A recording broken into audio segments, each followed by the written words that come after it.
It's a strange twist of fate for South Africa's President Jacob Zuma. He may be on the way out in the same way he came to power. Back in 2009, Zuma took over as president from Thabo Mbeki after the African National Congress asked him to resign.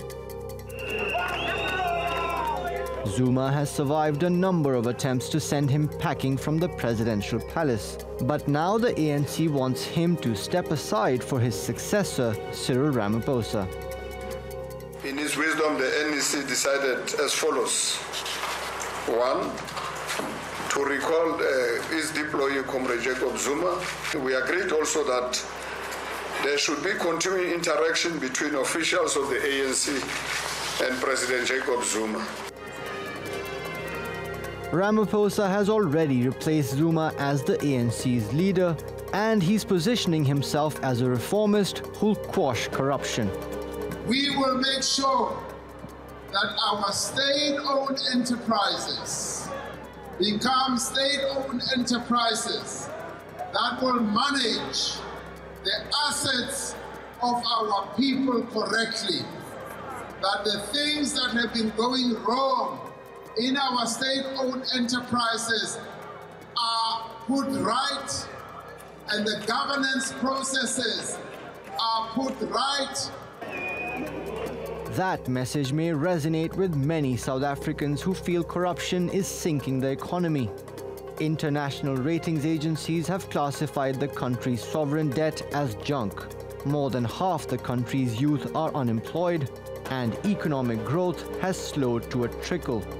Honestly, I think we've had enough of the whole corruption in South Africa, and I think Zuma stepping down will really help us. I'm really hoping for change for the better, especially the economy, if they could move away from junk status as well. But the opposition isn't buying his rhetoric. They're calling for new elections and legal proceedings against Zuma and his cronies.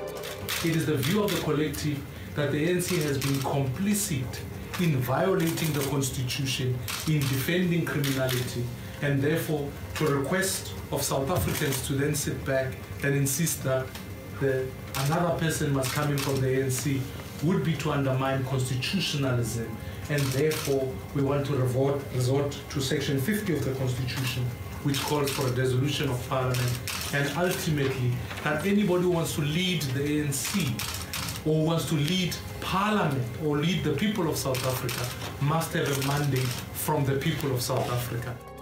The South African rand is moving wildly as investors try to make sense of what's happening in the country. Zuma's already facing 18 counts of corruption, fraud, money laundering and racketeering.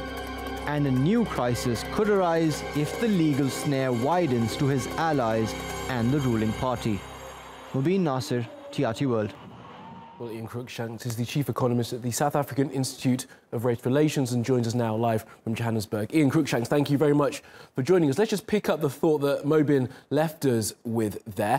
How do you think markets will react should the net widen here and Mr. Zuma doesn't get to sort of live out the last 3 months in office but ends up facing criminal charges and perhaps going to prison?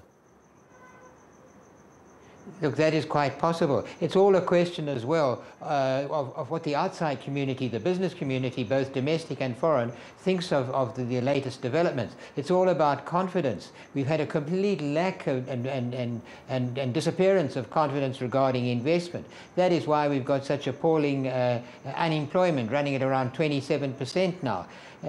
If there's no confidence, there's no fixed investment, and there hasn't been. There's been disinvestment, and until Mr. Zuma goes, we're not going to correct that and get onto that circular route of new investment, new business development, new job creation, new spending, and so the circle would work.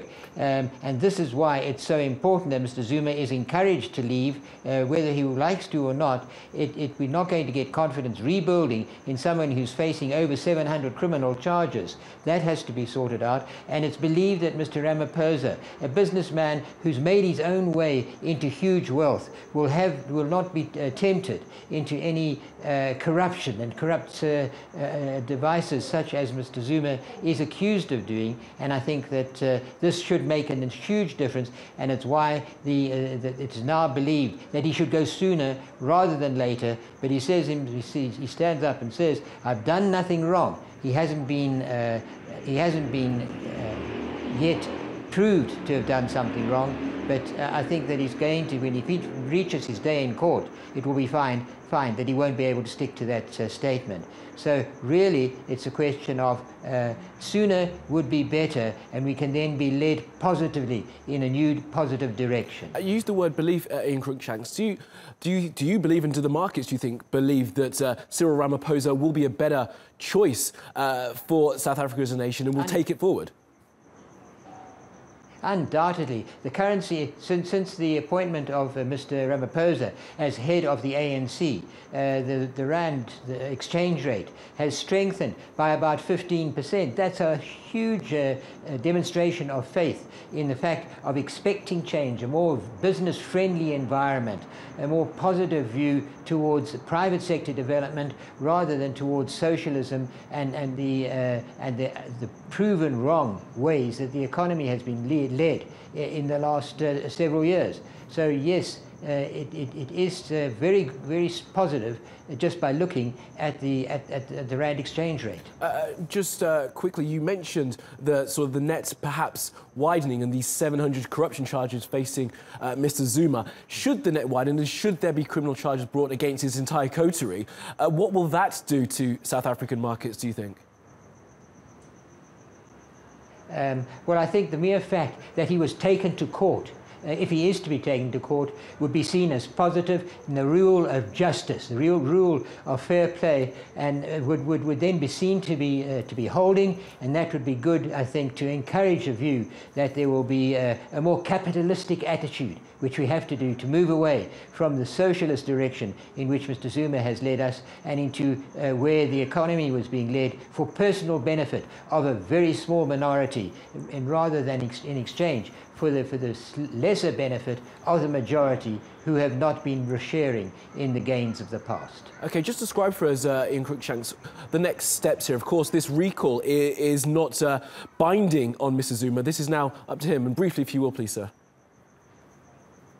Well, the first thing is to try and persuade Mr. Zuma that he's lost the confidence of the electorate. And this is very important. We've got a general election coming up in about a year and a half's time. And if the ANC want to win that, and our own research says that they stand a reasonable chance of losing that election, unless they have the confidence of the electorate, which they would only get by a change in leadership, I think, and exchanging Mr. Ramaphosa for Mr. Zuma. If that happened, then they would be able to hold on to the significant majority which they have held. If Mr. Zuma stays there, there's a lack of confidence. They've already lost several cities. I think then it would extend to provinces and the country as a whole. That is what the party needs to avoid. Absolutely. Okay, Ian Cruickshanks from the South African Institute of Race Relations, thank you for joining us.